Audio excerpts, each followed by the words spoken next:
ദിവസം പ്രവാചകൻ ബെന്യാമിൻ്റെ ചാക്കിനുള്ളിൽ ഒരു സ്വർണപാത്രം ഒളിപ്പിച്ചു വച്ചു. അദ്ദേഹം ബെന്യാമിനെ കൊട്ടാരത്തിൽ നിർത്താൻ വേണ്ടിയായിരുന്നു അങ്ങനെ ചെയ്തത്. പ്രവാചകൻ ശാന്തമായി മറുപടി പറഞ്ഞു, രാജകീയ പാത്രം മോഷ്ടിച്ചതറിഞ്ഞിട്ട് എനിക്കെങ്ങനെ അവനെ വെറുതെ വിടാൻ കഴിയും? അത് പാപമാണ്. സഹോദരന്മാരിൽ മൂത്തവനായ ജൂദ ദുഃഖത്തോടുകൂടി പറഞ്ഞു, ബെന്യാമിനെ തിരികെ കൊണ്ടുവരുമെന്ന് പിതാവിന് ഞങ്ങൾ വാഗ്ദാനം ചെയ്തിട്ടുണ്ട്. എന്റെ പിതാവ് എന്നെ അനുവദിക്കുന്നതുവരെ, അല്ലെങ്കിൽ ബെന്യാമിനെ സ്വതന്ത്രനാക്കുന്നതുവരെ ഞാൻ ഇവിടം വിട്ടു പോവുകയില്ല. ജൂദയെ അവിടെ ഉപേക്ഷിച്ച് സഹോദരങ്ങൾ യാത്രയായി. അയാൾ അവിടെ ബെന്യാമിന്റെ വിധിക്കു വേണ്ടി കാത്തിരുന്നു. ജൂദയുടെ പെരുമാറ്റം വീക്ഷിക്കാൻ പ്രവാചകൻ രഹസ്യമായി ഏർപ്പാട് ചെയ്തു. പ്രവാചകൻ സഹോദരന്മാരുടെ ആത്മാർത്ഥത പരിശോധിക്കുകയായിരുന്നു. അവരുടെ സഹോദരനു വേണ്ടി അവർ മടങ്ങിവരണമെന്ന് അദ്ദേഹം ആഗ്രഹിച്ചിരുന്നു. കുറേ ദിവസം യാത്ര ചെയ്ത ശേഷം സഹോദരന്മാർ അവരുടെ വീട്ടിലെത്തി. പിതാവേ, അങ്ങയുടെ മകൻ മോഷ്ടിച്ചു, ഒരു സഹോദരൻ പറഞ്ഞു. വൃദ്ധനായ ആ പ്രവാചകൻ ആശയക്കുഴപ്പത്തിലായി. അവർ എന്താണ് അർത്ഥമാക്കിയതെന്ന് അദ്ദേഹത്തിന് മനസ്സിലായില്ല. സംഭവിച്ചതെന്തെന്ന് വിശദീകരിക്കാൻ അദ്ദേഹം അവരോട് പറഞ്ഞു. കൊട്ടാരത്തിൽ ഒരു വിരുന്ന് നൽകപ്പെട്ടതും ധാന്യങ്ങൾ കിട്ടിയതും ബെന്യാമിന്റെ ചാക്കിൽ നിന്നും രാജാവിന്റെ സ്വർണ്ണക്കപ്പ് കണ്ടെത്തിയതുമെല്ലാം സഹോദരന്മാർ അദ്ദേഹത്തോട് വിവരിച്ചു കൊടുത്തു. പ്രവാചകൻ അവരുടെ കഥ കേട്ടപ്പോൾ അതിൽ ദൈവത്തിന്റെ കൈ ഉണ്ടെന്നും അല്ലാഹു നബിയെ പരീക്ഷിക്കുന്നതാണെന്ന് അദ്ദേഹത്തിന് അറിയാമായിരുന്നു. അല്ലെങ്കിൽ അദ്ദേഹത്തിന്റെ പുത്രന്മാരിൽ 2 പേരെക്കുറിച്ചോർത്ത് അദ്ദേഹത്തിന് കഷ്ടപ്പെടേണ്ടി വരില്ലായിരുന്നു. ഒരുപക്ഷെ അല്ലാഹു 2 പേരെയും എനിക്ക് തിരികെ തരുമായിരിക്കും. തീർച്ചയായും അല്ലാഹു സർവശക്തനും യുക്തിമാനുമാകുന്നു. പ്രാർത്ഥനയിൽ ആശ്വാസം കണ്ടെത്തിയ അദ്ദേഹം വിശ്വാസവും സഹിഷ്ണുതയും ബലപ്പെടുത്തി. പ്രവാചകൻ തന്റെ മകൻ യൂസഫിന്റെ നഷ്ടം മൂലം വർഷങ്ങളോളം കരഞ്ഞു. ഇപ്പോൾ അദ്ദേഹം ബെന്യാമിനു വേണ്ടിയും കരയുന്നു. അനേക വർഷങ്ങൾ വിലപിച്ച ശേഷം പ്രവാചകന് ഇപ്പോൾ കാഴ്ച നഷ്ടപ്പെട്ടു. പിതാവേ, എന്തിനാണ് താങ്കൾ എപ്പോഴും ഇങ്ങനെ വിഷമിക്കുന്നത്? പുത്രന്മാർ അദ്ദേഹത്തോട് ചോദിച്ചു. എന്റെ ദുഃഖവും വിഷമവും ഞാൻ അല്ലാഹുവിനോട് വിശദീകരിക്കുന്നു. നിങ്ങൾക്ക് അറിയാത്തത് ഞാൻ അല്ലാഹുവിങ്കൽ നിന്ന് അറിയുന്നുണ്ട്, പ്രവാചകൻ പറഞ്ഞു. അദ്ദേഹം വീണ്ടും തന്റെ പുത്രന്മാരോട് ഈജിപ്തിലേക്ക് പോകാൻ ആവശ്യപ്പെട്ടു. അദ്ദേഹത്തിന് പ്രതീക്ഷ നഷ്ടപ്പെട്ടിട്ടില്ലായിരുന്നു.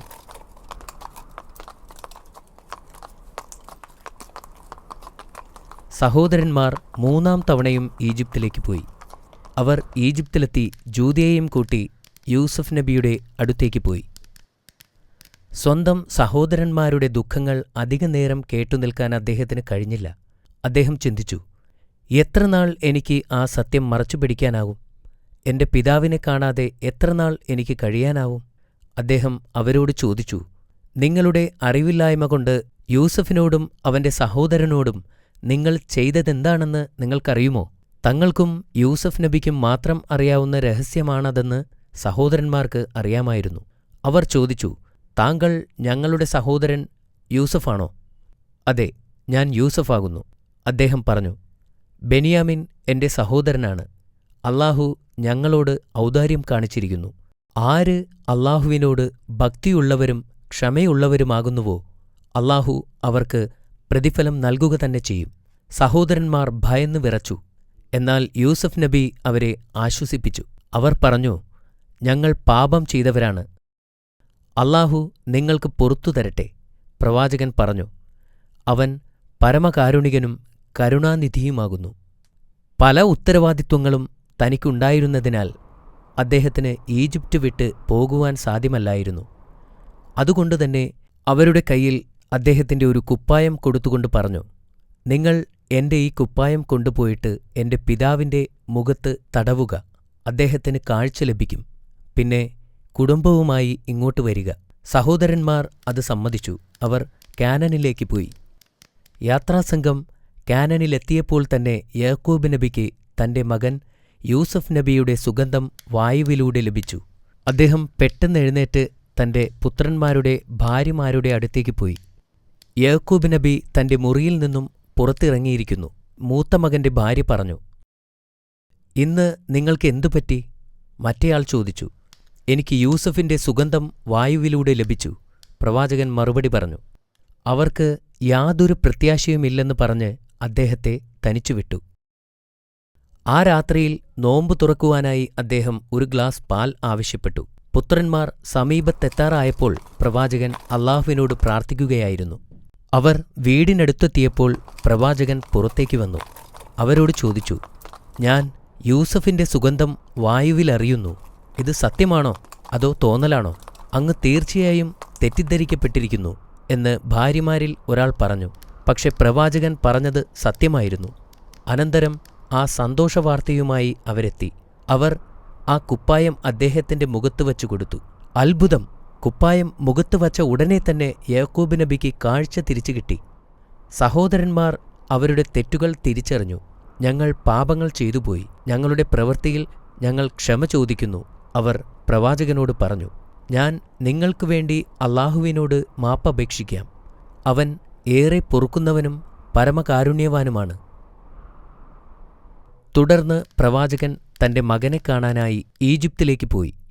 യൂസഫ് നബി അദ്ദേഹത്തെ സന്തോഷത്തോടെ സ്വീകരിച്ചു.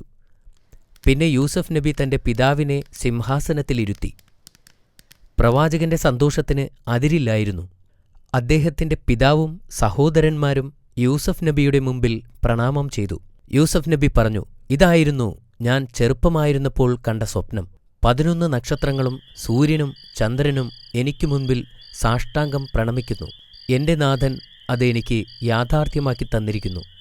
പിന്നീട് പ്രവാചകൻ തന്റെ കുടുംബത്തെ ഈജിപ്തിൽ താമസിപ്പിക്കുന്നതിനു വേണ്ടി രാജാവിനെ കണ്ട് അനുവാദം ചോദിച്ചു. രാജാവിന് വലിയ സന്തോഷമായി. കാരണം പ്രവാചകൻ ആ രാജ്യത്തിന് വലിയൊരു മുതൽക്കൂട്ടായിരുന്നു.